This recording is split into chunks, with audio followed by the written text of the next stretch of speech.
Good morning, good afternoon. I hope everyone is very interested in the topic that we're going to be discussing today. And we're going to be going over strengthening trust and safety in this digital economy. I'm going to go over a few housekeeping issues as it relates to, if you have a question, I'll probably say this over and over and over again. Please use the Q&A widget, and I just hope also, I will be the one changing the slides here. So if anyone is wanting to know, the presentation slides and other resources are going to be available in the related context section. We do have in an upcoming slide our contact information. We'll put that up again at the end of the presentation. At the end, we'll also have a survey for you to complete because your opinion matters. I do cover voice of the customer technology, so it really is important that we take a look at it and we listen to what you guys want. And we really want to make sure that this is a great webinar for everyone. So again, please make sure that you're putting in your questions as you go. We will look at them, maybe try to answer them throughout if we do see one that is aligning throughout the deck. But mostly we will be holding it for the end during our Q&A process. So what I want you guys to do is make sure you're using the Q&A widget to put in all your questions. And so without further ado, I also want to tell you a little bit about myself and then pass it off to Stu. So I am the research director for a variety of different technologies. I've been in the high-tech industry for 3 decades now, very focused on things like customer experience, consumer experience, but I also have a very strong background in data infrastructures and where we're going with the use of first-party data, along with things like understanding consumer privacy and trust. And that's why we're here today, to really collaborate and take a look at some of the data that we're going to present. And I want to let everyone know that it's going to be a very conversational experience today as we go through it. And I wanted to introduce you to Stu. So Stu, why don't you tell the audience a little bit about yourself and the company? Okay, thanks, Sheryl. And hi, everyone. Thanks for attending our webinar. So I joined Trua about a year ago, and my focus is on business development and partnerships. My background for the past 30 plus years has been in digital authentication, identity, encryption. I spent the last 7 years with MasterCard building out a digital identity network. So identity is very core to my background and beliefs. So I'm excited to share some of that with you today. And so what the two of us are going to go over is how in this digital landscape, customer data really is central to this seamless experience, right? I'm going to talk about the role of personalization and where we're trying to go. And so we're going to go over some of the changing dynamics around enterprises and how they're really looking to protect personal information in the age of AI and automated bots. We're going to get to that towards the end, so stay with us. We're going to go over things like identity verification and where that goes, and show some data on why consumers might be really interested in this and how they can go. And then what businesses can do to really use some of this data. So, we're going to unpack a lot around data privacy landscape and really go over how to use some of this new technology in a competitive landscape. So with that, what I really want to do is start it with some in-your-face data, right? When we talk about why identity is there, when we talk about PII and customer data, everyone is always very nervous because of what's going on with what we consider data breaches and its identity, and it's eroding a lot of this trust. So this is data that we have, and it states that 38% of consumers have been the victim of 2 or more data breaches, and a third have been the victim of identity theft within the last 3 years. And that's really important to understand because it's changing the way everyday consumers are interacting with companies, right? They really want to make sure that they can trust organizations because we are sharing a lot of information, a lot of data, and socialization is being placed out in these digital spaces. And as cyber threats grow, more sophisticated new technologies are really going to provide fresh opportunities to make sure that we can really defend that digital data against attackers and really gain the trust of the consumers. but we have to do it in a very frictionless way. And that's where consumer trust is really critical for e-commerce and identity players, and really making sure that we're able to really maintain that trust as they're contracting and as they're interacting and transacting with us. And so when we do take a look at consumer trust, they are concerned, right?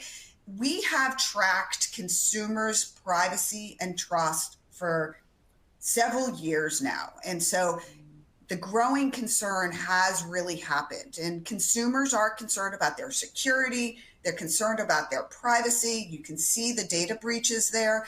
And when we do look at it, it really comes down to a lot of consumer trust versus privacy. So personalization is a key factor in driving a lot of e-commerce success. So what are we going to do to make sure that we don't break that trust?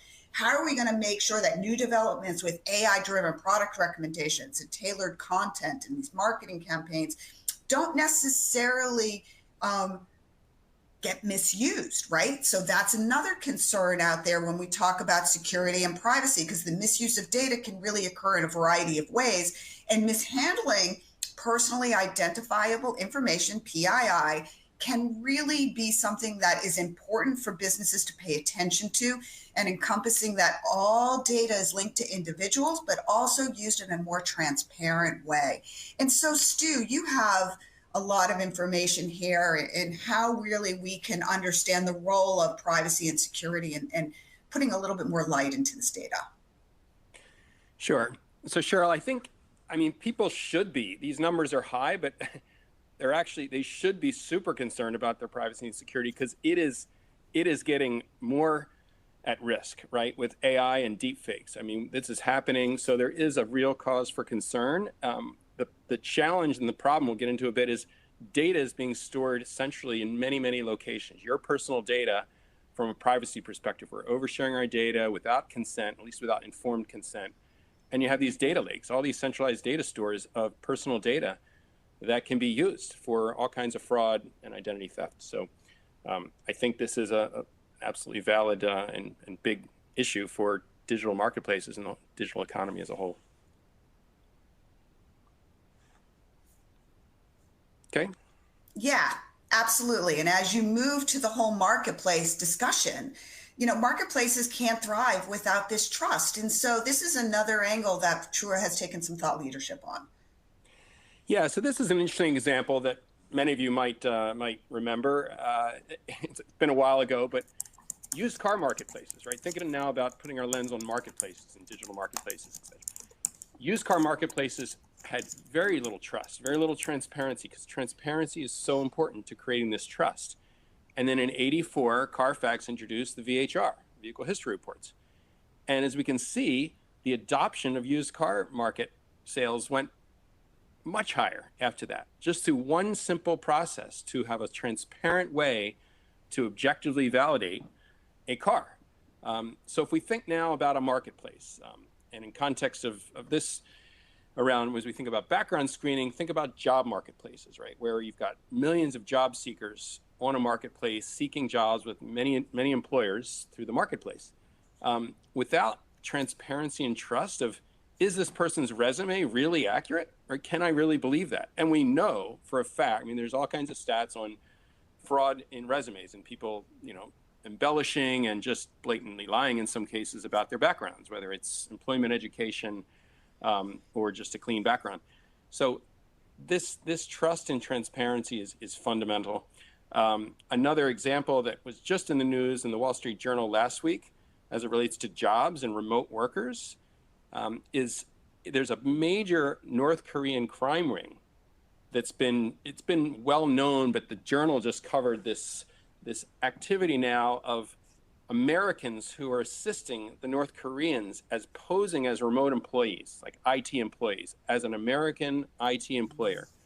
So there's millions, hundreds of millions of dollars being funneled to North Korea from employers, corporate employers who don't know any better, who are hiring remote employees, IT workers, thinking they're US workers. And some of these can hold the job for a year or more, even though they're not really doing much, and they just get the paycheck. So it's quite a fraud ring. And again, without strong identity proofing with biometrics, without other checks, address verification, all kinds of other checks associated with your person, these fraud rings are going to grow, actually. Okay. So just Trua actually did our own survey. I just have one slide on our survey data we did in January with the third party around consumers' view on online marketplace trust and safety. And in summary, you've got a doubt and very little confidence in. Less than half of the people feel confident that trust providers such as Uber drivers or hosts for Airbnb, any of the gig workers, service providers are sufficiently vetted or sufficiently background screened. Moreover, that 60% of individuals will actually pay, which is not the norm today. Today, people are not paying usually for background screens like consumers, but they would to know if I'm on a dating platform, if I want to know that somebody really is not a criminal or a sex offender or DUI as a driver for DoorDash, they would pay for that to have confidence, to have more confidence. So put your money where your mouth is, and this survey said 76% would pay for that background screen.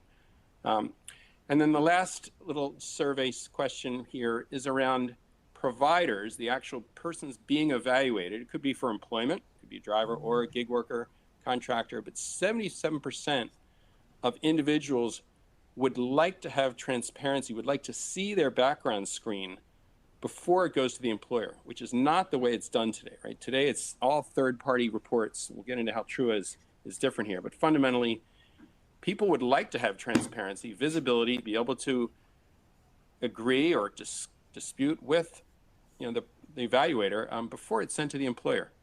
So that's an interesting stat as well. Absolutely. And it's really interesting if you look at it generationally, right? So yes, the older generation is in the 90s as expected. We're a little bit, and the baby boomers, but even the younger generation, which you think is like flighty, sorry, you got your Gen Zs here, you got your millennials, they're still 2/3 are really not trusting. They're concerned about the risk of these digital experiences today.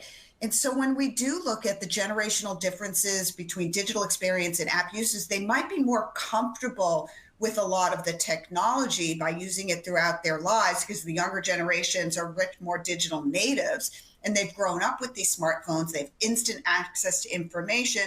In contrast to some of the older generations, they don't really understand it. They're a little bit more limited in their digital fluency and prefer some of the traditional metrics. But what's a normalizing factor is these digital experiences today and the role of trust. And so a lot of these apps really are built upon, and they need to make sure that they're including things like security, transparency, reliability, to make sure that the user experience is there. We need to look at these strong security measures to ensure that these users feel like we're protecting their data.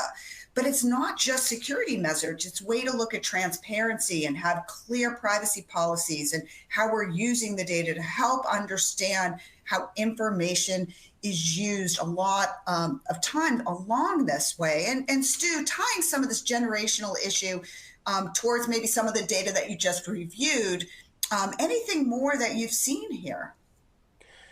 Yeah, I mean, I think it's very natural to see the Gen Zs and younger generations to be a little less concerned because they're on social media and all that, doing a lot of digital sharing, oversharing for sure. But I think it's a good sign that it's this high. And I think this points to a willingness in our US consumer base to have more control and feel safer, right? To feel, and some of that, some of us say, oh, no friction, zero friction in any kind of verification. Well, some amount of friction, if it gives the person a feeling of more safety, more control, more ownership in their data, we've seen studies where that they will put up with that bit, right, to get a stronger sense of security and privacy.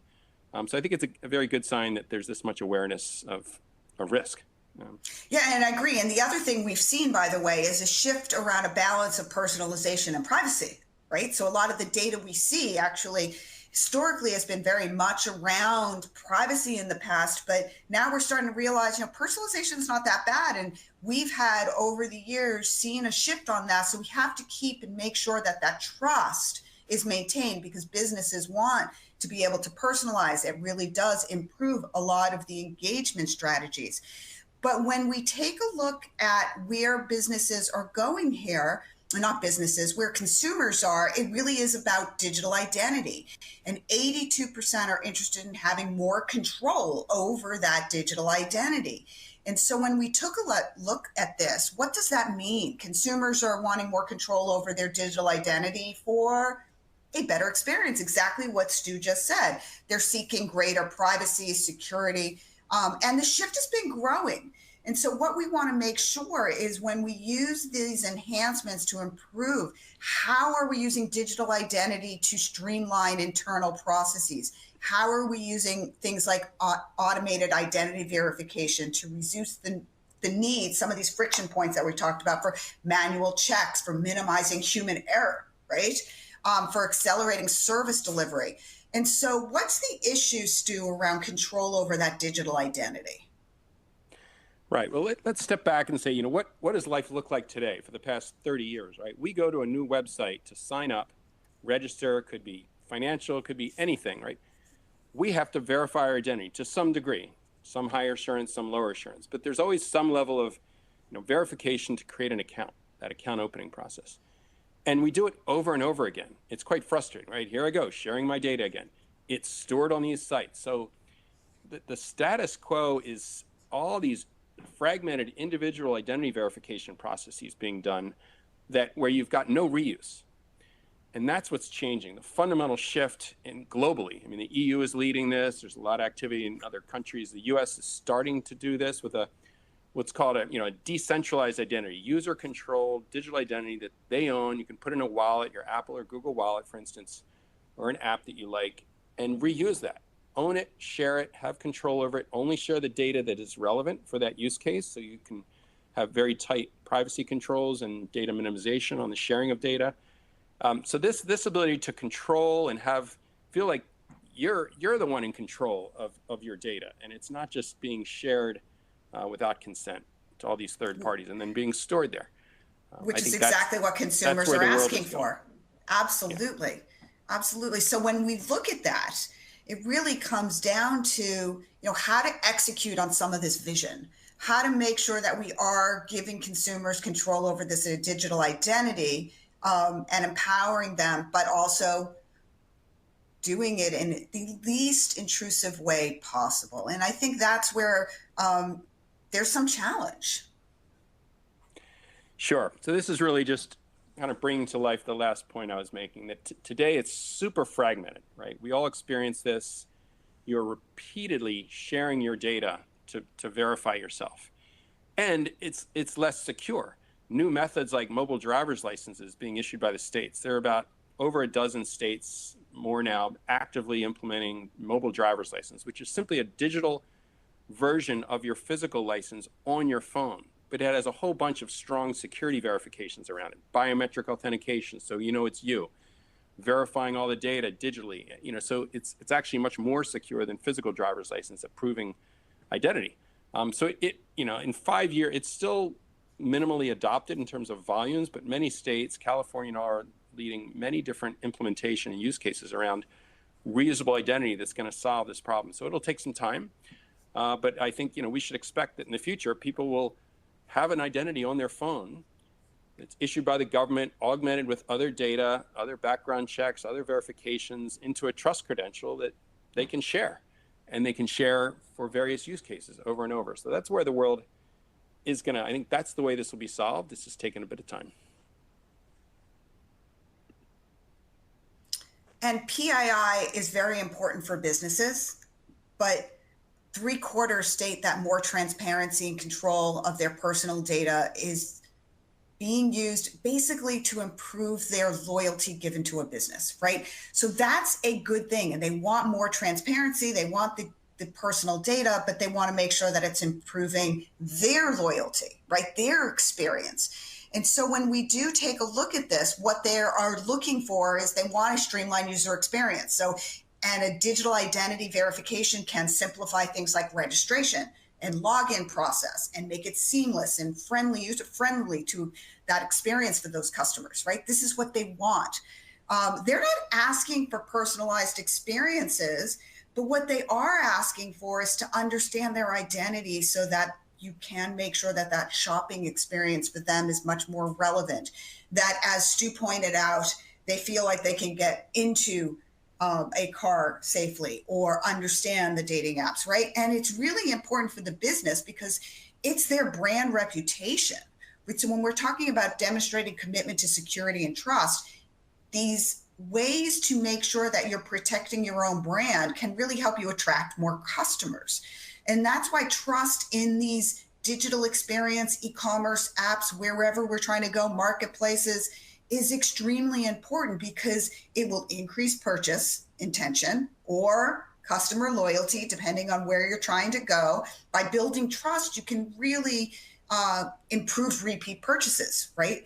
Improve that loyalty and satisfy customers so that they're likely to return because they're more trustworthy. And believe me, we have data to prove that this works. But also, it reduces those risks, right? We opened the conversation around data breaches. We opened the conversation around security flaws and cybersecurity. It's really, nerve-wracking. So essentially, digital identity can be a key component in building that trust so consumers can feel confident when they're making and engaging with these customers. And so when we look at this, and we look at where we're going, I mean, Stu, don't you think it does really help with the loyalty aspect of it all? Well, certainly. I think people's, when you fundamentally, how do you decide whether you're going to go back to a site or any place you've been? It's do you trust what they're doing? Do you like what they're doing? Obviously, pricing and all those good things come into factor, but fundamentally, how trusted, and that takes a while, right? Building a brand reputation takes a while. So you need to build in the security from the ground up. It can't be an afterthought. And so while we're here to talk about personal data, right? We use the term personal data and we use the term PII and we use the term personally identified data. And when we take a look at what's going on, businesses are really, they want to shift to first party data. They want to shift towards making sure that the data that's being used is voluntarily shared because that's what they want, right? It's consented by customers, right? And that's really a powerful meaning to what I was saying earlier around transparency, control, and building the customer connection. But we are still concerned. Businesses need to overcome these challenges, and they need to overcome challenges of data security, data quality, trust in data and AI, which we're going to come to next. And IT potentially be a barrier to some of this innovation. So as we shift to consented data, how are we going to overcome some of this discussion with first party versus third party data? Because that's what everyone wants. Right. And I think there is a fundamental shift in the market, not just around, specifically around marketplaces and things like that, but just around verified data, right? Online. And the best way to get accurate verified data is first party, is to have the individual involved and to attest to that. You're not going to rely on that solely. We're obviously using third party sources. We're not just going to say, hey, tell me. But getting that end user verification and attestation of the data can help with all kinds of false positives. It can make good users go through very nicely. And I think it's just the way the whole shift in the market is going to happen is towards more first party data with consent, with very informed consent. Yeah, and actually I see a question live right now because we're using a term consented data and the person doesn't see what we mean. But when we're talking about consented data, it's very important because it refers to personal information. So they're very similar, but it's about an individual that voluntarily provides that information to the organization. And it goes a little bit earlier to what Stu was saying around asking permission, using permission, getting specific approval processes and all the government processes around this, that we're moving forward because this consent must be informed, meaning that the individual understands how their data will be used, who might access it, why it's being collected. And it's a core requirement for where a lot of businesses are trying to go. And it's a core requirement for building data privacy and compliance under a lot of the regulations that are coming out across multiple different countries and multiple different states. And so when we look at this, It is about businesses building trust, right? And so you're thinking, well, why are we talking about first party data? Why are we talking about trust and privacy? How does this relate to digital identity? Let's bring it all together, right? And why I want to bring it all together is a lot of the research that I hold near and dear, which is about the role of customer data and how central it is to delivering those seamless and personalized experiences, right?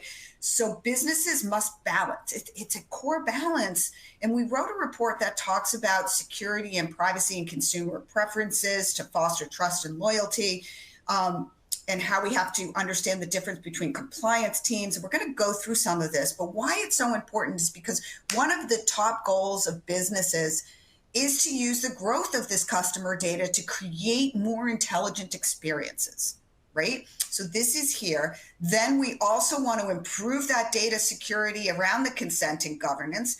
And it's all to optimize the customer experience across the journey, across the multiple different channels, right? So all this data is so important. We're looking at everything in a silo, but if we look at what the goals and objectives of businesses and what they're trying to go, how we have to address the issues around cyber attacks and data breaches, how consumers are looking to build trust, and how we also want to have personalization. It's that perfect storm that brings everything together. But the problem with it is when we do take a look at things like what CISOs want or what privacy experts want versus what your marketing and your customer experience teams want, it becomes very complicated because we need to mind the gaps. There's trade-offs between compliance and the customer experience. And so when we do look at a lot of how we can build trust, enhance the customer experience, but also meet legal compliance, it's very concerning. And we do have to look at that dynamic nature of the trust. And so when we look at things like security and compliance, their motivations are really about restricting access to the data, right? It isn't necessarily about the overall view of what your CX leaders want, what your marketing team wants, what your digital experience and app developers. They want to make sure they're liberating access to the data so that they can improve that experience. From the technology standpoint, a lot of security and compliance people, they want this dedicated, secure technology that doesn't necessarily play well into the overall experience. We have to take a look at, is it going to reduce the friction points versus embedded security in a different approach that might be coming out that's going to be a balance between security and compliance and trust and privacy and improving the overall experience. And then lastly, one of the things I wanted to point out is when we do look at how we're measuring and how businesses are measuring the metrics around it, security and compliance teams looks at ensuring risk and compliance, and what the CX leaders within an organization really wants to do is reducing customer friction points. So Stu, when we talk about these trade-offs, how can we make sure that there's a happy medium here? Sure. No, this has been a long-standing debate, and especially in the U.S., there's this kind of view of minimal zero friction for onboarding, right? It's all about conversion rates, right? On account opening, how many people drop off, which are all very relevant, very core business metrics that sites are very focused on from a customer experience perspective. However, it's definitely been shown that if you introduce friction that gives the end users a feeling of control and security and safety, right? Without introducing unnecessary steps of entering data in here. You don't need to have the user enter a bunch of data in. It's attestation of data that we've got to say, yep. So it's not too creepy too. So you're getting third-party data and say, yes, is this your date of birth, SSN, these kind of data that we can then do a and previous addresses for background screens. Is this correct? So having this balance of some friction to give stronger safety and keep the user involved, feel like they're in control, is perfectly acceptable and will not impact drop-off rates. At the same time, with the introduction of a lot of AI fraud tools, they can be run in the background. You can run a lot of AI fraud, different tools and detections that can act without any friction, right? And can only bring up friction when there's an issue. So I think there's a good balance of technology. There is a good balance. And I'm glad you brought up AI because we did want to talk about and the role that it can play in fraud and the overall experience. And so, when we do look at the concern, especially the growing use of AI. 94% of businesses find the value of applying generative AI to improve fraud prevention, right? And the way they're looking to do it is also making sure we're improving the customer experience impacts, the way we're looking to manage fraud and reduce cost around that. We want to make sure that we're not damaging the brand reputation. We're ensuring that losses are not there. And so when we do take a look at some of these customer experience impacts that are at the top of the list, it's really important to understand that AI and fraud, to detect fraud without causing friction to improve the customer experience, is almost like be all end all that everyone is trying to use. So by preventing fraud without creating this unnecessary friction, that's where the AI detection can really help businesses build and even maintain that trust that we've been talking about. So customers do appreciate both of that security, and it can lead to higher satisfaction rates. So as companies are really deepening their digital engagement strategies, as they're really looking to understand the convergence, as we said, between CX and compliance and cybersecurity, it's not an option anymore. You've got to balance the difference because it's essential to building that loyalty metric that we referred to earlier. And so getting back to the AI and fraud, machine learning really works by applying a set of rules. And sometimes those rules or algorithms are hard-coded. And now with a lot of the reasoning engines that we have today, the natural language processing engines that we have today, it's really a lot easier for the technology that's fed information to learn from previous scenarios, and over time gets much more accurate. And so it really does provide a game changer here. And Stu, do you have any more information on the game-changing technology around fraud and fraud prevention before I move on? Well, let me add, Sheryl, that I think if you step back, right, before you even address the fraud detection with AI, it's an absolute fact in the growth of use of AI by bad actors, fraud rings in deepfakes. It is happening today. We've seen lots of evidence over the past year of this, and it's going to continue to grow. And this is a classic battle in security of swords and shields, right? The swords Very good point. are going to be attacking. Strong bad actors have better tools, and it's not an easy battle, right? We're not necessarily winning this battle, but so it's really mandatory that technology companies who are in the security business are using AI to help detect the fraud and prevent the fraud, to counter those attacks, and at least, hopefully reduce it over time. But it's a tough battle. But AI certainly has great, abilities. It's been put in many products already. We're using it as well to help detect bad actors and fraudulent transactions. And we have data over the years that has really put using AI, machine learning, Gen AI, predictive, whatever you want to call it. One of the top recurring themes is what we can do to use this technology to reduce fraud, how we're going to use this technology to understand security and cybersecurity attacks. There's so much we can do. And now that we can also embed it in this whole onboarding and friction point, those weren't mine, it will be the ability to fix some of this. And so with that said, I really do want to talk about what businesses are doing to invest in some new technologies just quickly, right?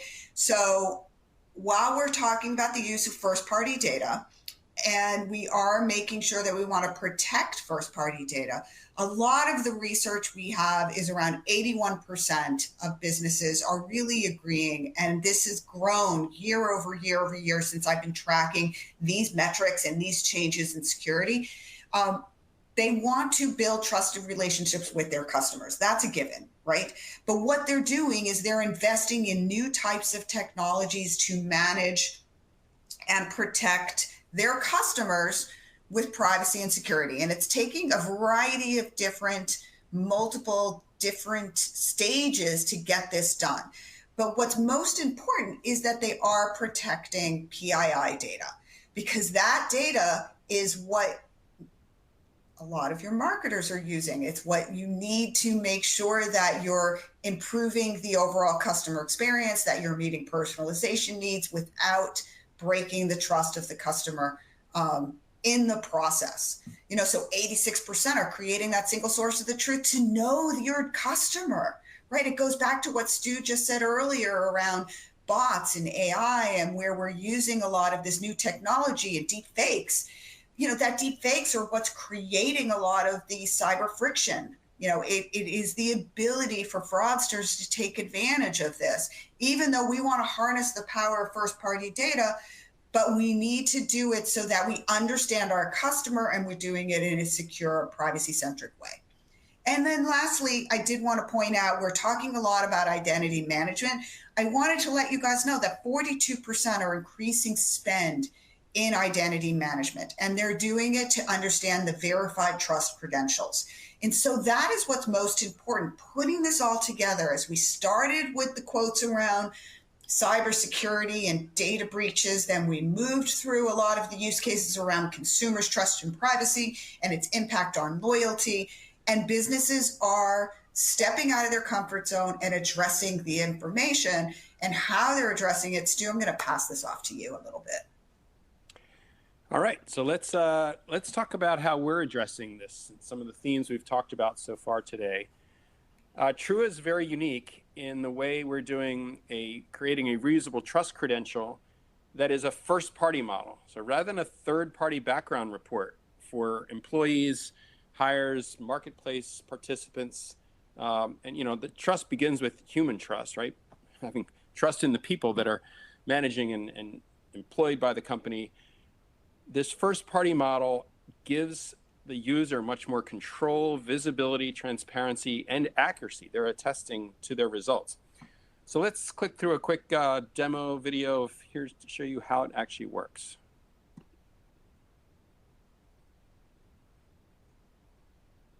Trua is an all-in-one privacy-preserving identity verification and screening solution unlike any other, designed to streamline the verification and authentication process automatically without the need to exchange any personal, sensitive information. Trua allows an individual to get their own never-expiring digital trust credential.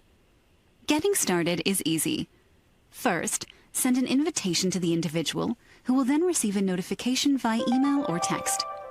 After accepting the invitation, the individual arrives at your Trua landing page and is prompted to create an account and enter their name, phone number, and email. Next, we verify the user's identity. We'll send a link to the user's phone, which they'll use to scan the front and back of their government-issued ID, such as a driver's license or a passport, as well as take a selfie photo for comparison and liveness detection. Trua performs a background check based on information from the license and the individual's attestation. Once the individual's information is verified and the background check is completed, the individual will receive a notification. They can review, dispute, and securely share their trust credential with you from their profile screen. Sign in to your Trua dashboard to view the individual's credentials. Click the View Details button, and you'll see the individual's verified identity and background screen details. You can even print a summarized version of this report for HR compliance purposes. To recap, you send an invitation, the individual signs up, gets their credential, shares it with you, and the process is complete. Trua. Trust transformed.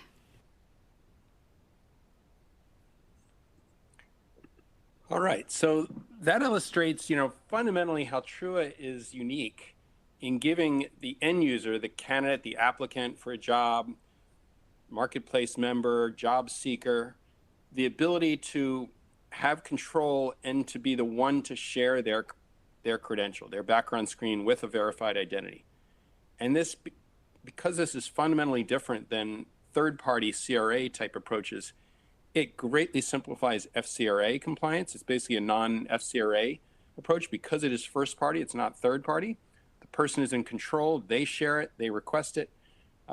It simplifies all that FCRA compliance process and adverse action because we also minimize false positives through strong ID proofing. The other key point is we continuously monitor this credential. It's not a one point in time verification. It is ongoing. So if I'm a job seeker, I'm a gig worker, I'm doing multiple jobs, I can use this multiple times.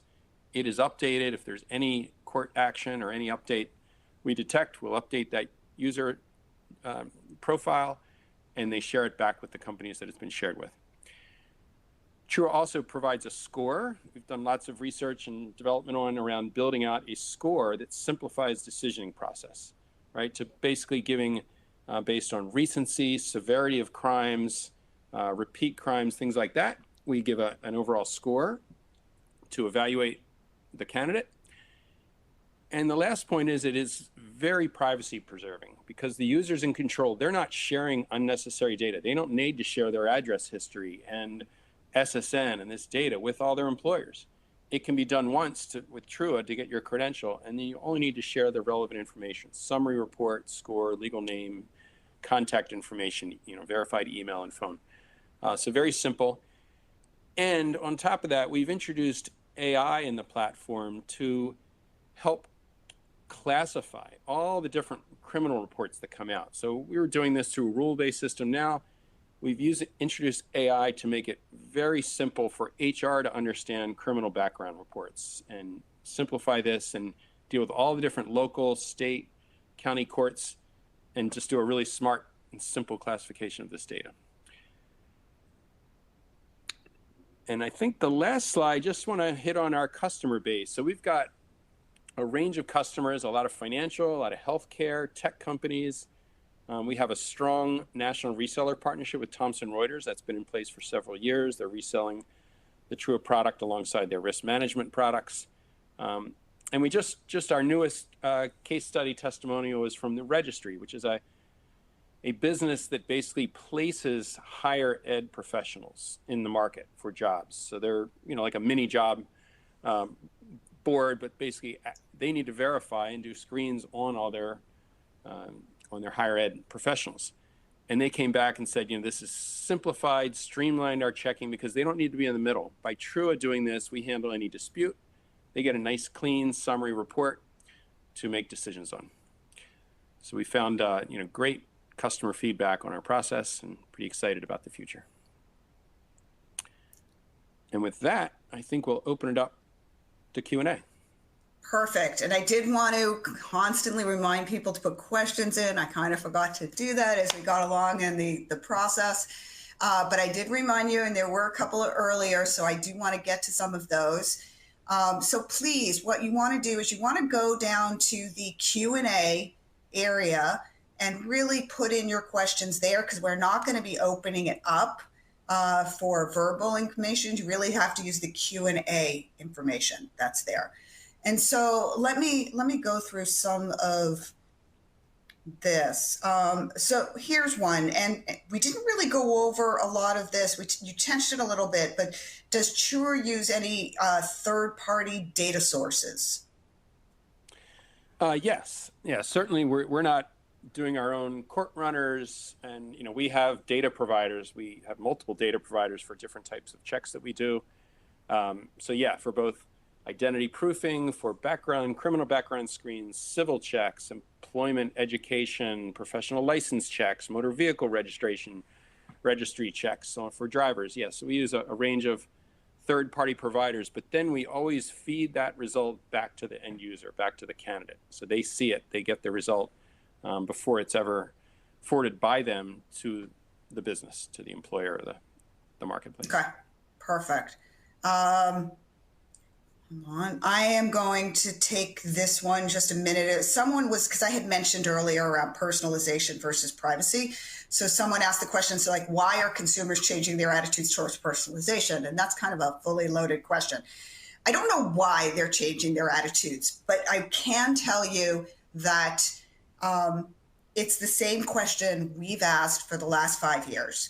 And so we have what's called the trust index, and we constantly are asking consumers their relationship of privacy versus personalization. And historically, as mentioned before, it had always pushed towards privacy, which is expected, right? They want more control, everything's been privacy. And we don't ask them, do you want to be personalized? Because consumers don't say, yes, I want personalized too. We're all sick of that. But their shift towards personalization has made it so on the scale that we're looking at, right in the middle, they're meeting. And the generations that are younger are actually even higher, more towards personalization. And yes, as you saw earlier, the older generation is a little bit more shifting towards privacy. But as you normalize all the data, it meets in the middle.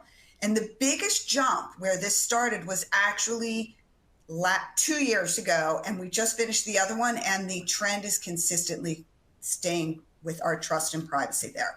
And so why are they changing their personalization? Maybe we're just getting it better at it. But I think we have a long way to go to making sure that we don't break that trust when we start using this first-party data, because we are prioritizing more of that first-party data as businesses. We have to understand, and we want to improve that overall customer experience, mind the gap, but there is a fine line, and we do have to make sure that we don't break it. So there's that. I didn't know if you had anything to add to that, Stu. If not, I'm going to continue. Okay. Here's one that came in. It says, what impact do breaches, like the one to a third-party customer service provider used by, like, this says Adidas, due to customer trust, and how might that impact the business? So I had to think about this. Stu, do you have anything to add around sure, third party? I can jump in on this. And then I'll jump in after, yeah. I mean, in some way, we've gotten so immune to data breaches because they happen almost every day, right? The news, so, you get this immunity, like, oh, another data breach, but it absolutely impacts the reputation of that service provider. So reputational impact is major, in addition to actually real costs of recovery from breaches, right? And having people get identity verification checks and free, there is a big cost to dealing with it. And obviously it erodes trust. People may not come back to your site if your data has been breached. So I think it's pretty fundamental. And again, with more user controlled, decentralized data, identity data, background check data that's reusable, you remove the need to store all this data in all these central honeypots. So it can certainly be avoided, and it is happening. It's just going to take another year or 2 or 3 to get fully widely deployed.